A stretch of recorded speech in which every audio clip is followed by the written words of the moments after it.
Tonight's next question comes to us from Ron. He emailed about Denver voters rejecting the mayor's request for a new arena. The arena would have been built at the National Western Complex, along with a public market.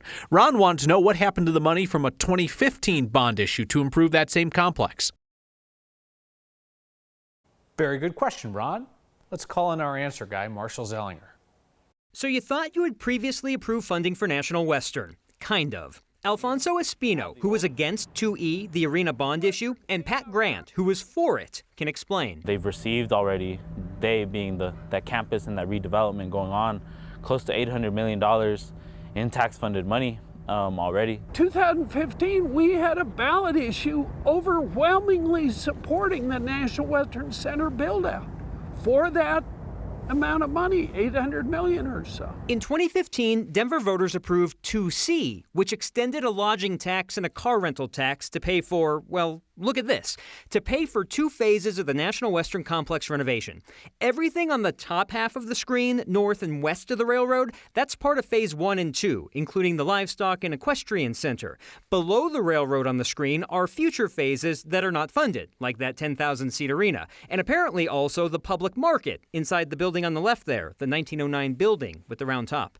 That's why the city was asking for another $190 million on the ballot issue Denver voters just rejected. The new arena was never mentioned in the 2015 bond question, but look at what was. A year-round fresh food market. So why is that not getting built with the money voters already approved? A city spokeswoman tells me these bullet points on the 2015 ballot question were not necessarily commitments, but rather helping to paint a picture of the facilities and spaces that the city was trying to create on the campus. At the end of my story last night, I might have surprised you, including me, by saying the mayor's office told me that the arena in the public market still must be paid for and built. That's because there's a 2017 signed agreement between the city, the Stock Show Association, and CSU to build 8 phases of the National Western Complex. And if by 2027 the city hasn't figured out funding for a new arena, the Stock Show or CSU is allowed to go to the city and say, here's this way that we want to pay for it, please approve this. And I kind of think the city might be looking at their watch saying, 2027, get here fast. Yeah. That surprised me when you said that last night, because again, voters were asked for permission to pay for this thing. Mm-hmm.